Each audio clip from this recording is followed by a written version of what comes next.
Freddie Freeman hits a historic walk-off grand slam to lift the Dodgers in Game 1. Joey Bosa will reportedly play for the Chargers on Sunday, and an Angel City striker wants the NWSL to advance childcare. Good morning. I'm James. This is your daily dose of sports and snark for the greatest sports city in the world, Los Angeles. This is the faithful Angelenos morning report. And if yesterday isn't a case study as to why Los Angeles is the greatest sports city in the world, I don't know what to tell you. It's October 26, 2024, and if you like being in the know about LA sports, click the like button. Click the subscribe button. There's a notification bell. Hit that. It'll let you know when we drop new content. Sharing is caring. Let people know we exist, and by all means, comment. Now, before we go through the news and notes, we have an expanded look at the scoreboard. It was just too important yesterday. Dodgers 6, Yankees 3 in 10. LA swipes Game 1 of the World Series out of New York's clutches. And you know, the playwright Eugene O'Neill, not to go too highbrow on you guys, wrote this really terrific line. He wrote, "There is no future and there is no present. There is only the past, over and over now."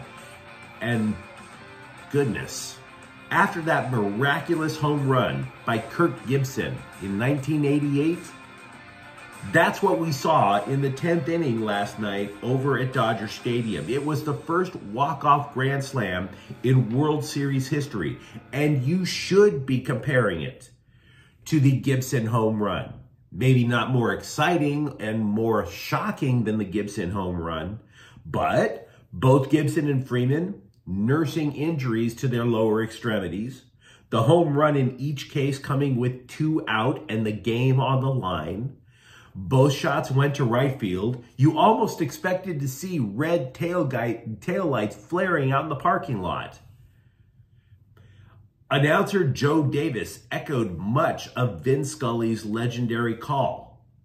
Now, I would still suggest Gibson's blast ranks higher. That was against the best closer in the game. I mean, after not pitching in 37 days, Nestor Cortez of the Yanks was asked to go after Shohei Ohtani, Mookie Betts, and Freeman. Gee, that's not a tall order. Hell, Cortez intentionally walked Mookie Betts to roll the dice on Freeman.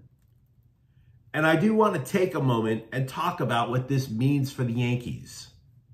That Gibson home run back in the day killed the A's. That team in Oakland was a juggernaut compared to the Yankees. They were considered to be absolutely unstoppable, and the Gibson home run stopped them right in their tracks. It is extremely fair to argue that Freeman just devastated the Yankees with that blast last night, only nobody wants to admit it. Just like nobody in Oakland's dugout wanted to admit that when Eckersley got taken yard. And when you consider the year that Freeman has had, you couldn't be happier for the guy. His son was near death, for Pete's sakes. And consider the situation. Extra innings. The Yankees had gone ahead. Jazz Chisholm scored a go-ahead run in the top of the 10th. Hell, the Dodgers were on the ropes in the 8th and tied the game. Betts brought in Ohtani with a sacrifice fly. Now, again, I'm not trying to tell you that this series is over, but how the hell do you pick up the pieces from that? I'm all ears. You let me know if you think the Yankees still are going to take this series. I'm not saying they can't.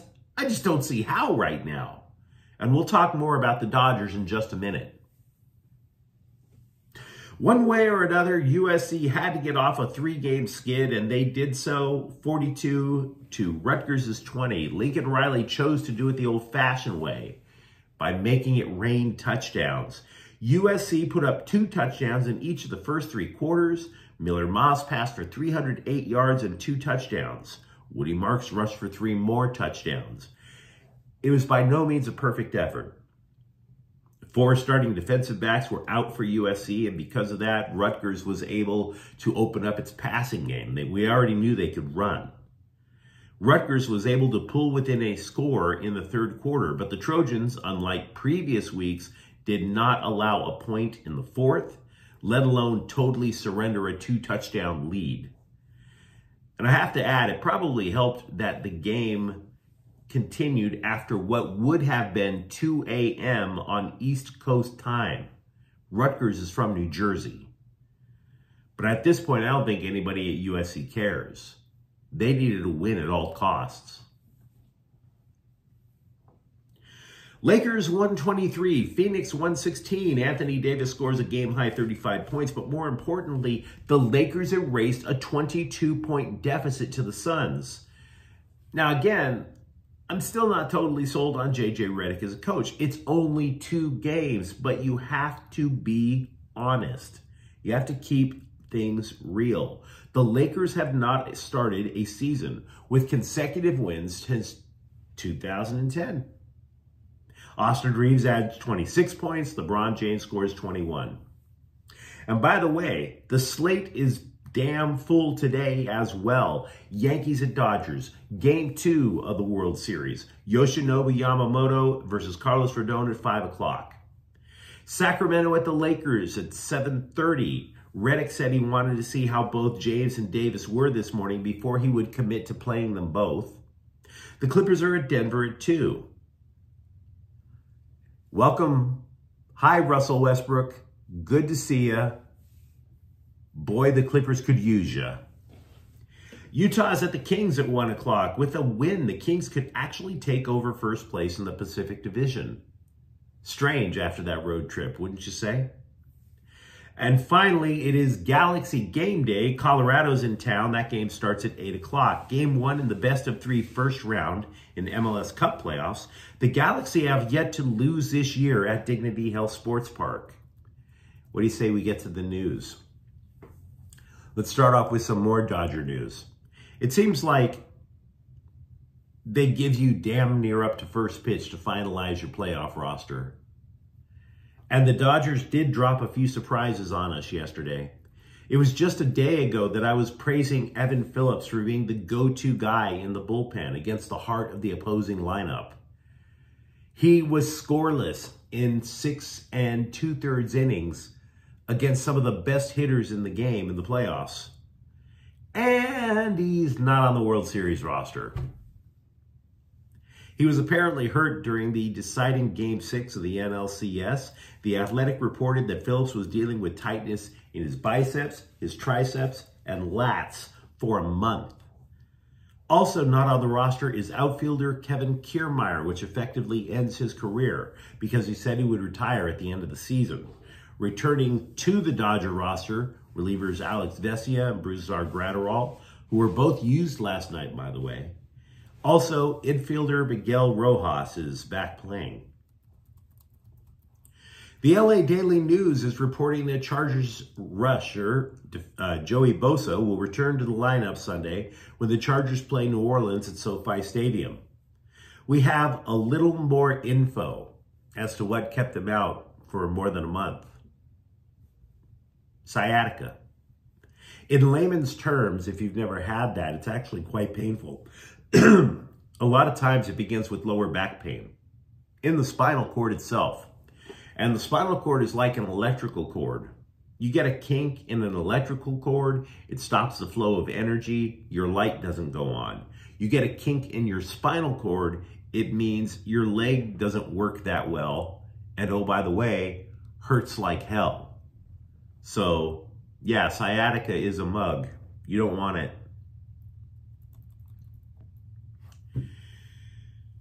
Sidney LaRue called on the NWSL to take a look at its childcare policies, which were allegedly the rationale behind sanctions levied against her team, Angel City FC.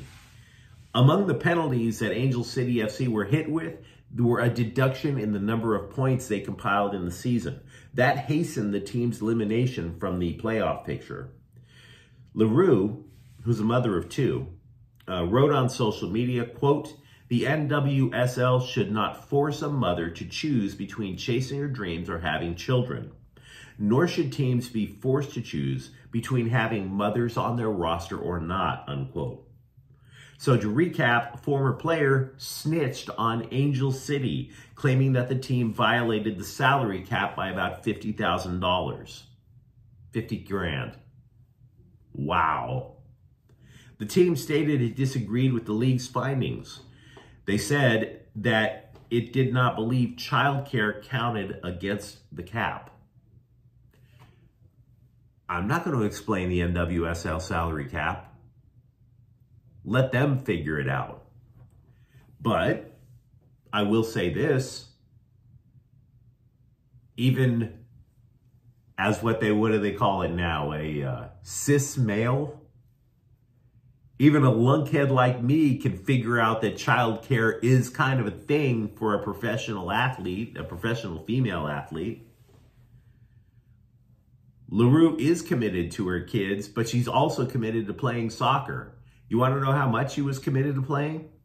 She once returned to play just 3 months after giving birth when she was out in Orlando. I don't have a solution to that problem. All I'm going to say is I can see why it's a problem, especially out in California. Bronny James is still with the Los Angeles Lakers, but G League training camps open November 7th. Maybe we're still going to be rioting over who won the presidency to notice, but the Lakers told the Scribes Friday that the plan was always to have the son of you-know-who shuffle between LA and the South Bay Lakers. You might recall that Bronny James's agent, Rich Paul, told people before the NBA draft that he would not let his client sign a two-way contract, which is used for players who jump back and forth in the two leagues. Somebody changed his mind because now everybody is allegedly on the same page. The player, the agent, the overzealous Little League dad who doubles as the franchise player. And honestly, I'm fine with it. They got their Instagram moment. Now's the time to see if the dude can actually develop into a legit NBA player, and it's not going to happen while he's hanging out in five-star hotels when the game isn't on and sitting at the end of the bench when the game is on. PJ Tucker, we mentioned, has been granted permission to seek a trade from away from the LA Clippers. Now, there are at least 4 teams interested in getting the guy, according to The Athletic. But one team that is interested in him is Philadelphia. They will not be making a trade. And that is probably going to be what keeps Tucker from getting traded. The Clippers are going to want something back, right? Why would you send the Clippers anything for a 39-year-old with a contract worth about $11.5 million when you could just see if the Clippers finally cut bait and buy the guy out? Why not wait to see if the Clippers can wave the white flag and then try and get Tucker as a free agent? Sean McVay, who, by the way, became the winningest coach in Rams history Thursday, reiterated something that he said 2 nights ago. Trading Cooper Kupp is, quote, not a move that we want to make. He's a Ram, and we expect it to stay that way, unquote. Kupp, as you recall, was the subject of many trade rumors, but in his first game back, the Rams posted a 30-20 upset victory over Mini Scrotum to improve to 3-4. And I really want to make an additional point about the game. All day long, there I was, doom scrolling on social media, and I kept reading the same thing. The Vikings were robbed. The Vikings were robbed. Really? Robbed. You're assuming that a career backup quarterback in Sam Darnold, who, by the way, was standing in his own end zone, was about to unleash a 100-yard touchdown bomb? Are you really seriously trying to say that's robbery? Really? It seems to me like you were just watching your heartbeat fade away and then somebody accidentally kicked the plug out. That's not robbery. That's being moments away from death and then you croak.